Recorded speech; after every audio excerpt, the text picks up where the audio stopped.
Here's a quick look at the whole frames only option. As you'll see in the information line, it tells you that it's less accurate but more animation friendly. Because generally when we're animating, we only animate on whole frame numbers. We don't go to fractional frames usually.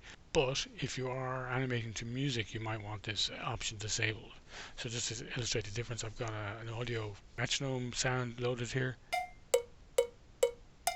That's no fun to listen to, but it illustrates the point. If you're working with music that has a set tempo, and you know the tempo is in whatever BPM value, and you put that in with this option enabled, you'll notice that they don't quite line up. They do at the beginning, but then they'll gradually get offset because it's basically rounding. It even tells you you're rounding to whole frame beat length.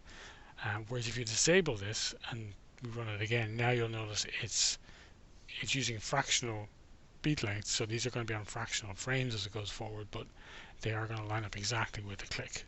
So if you're using the metronome tool generally to inspire creativity and give you ideas for rhythm, I'd probably leave this option enabled.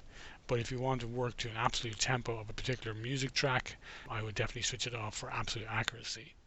Just a note though that if you were working with animBot will always round the values because animBot doesn't unfortunately support fractional frame bookmarks. So unfortunately it's not as accurate in that sense as using the native mode. So if you are working with music specifically, I would recommend using the native mode and leaving world frames off.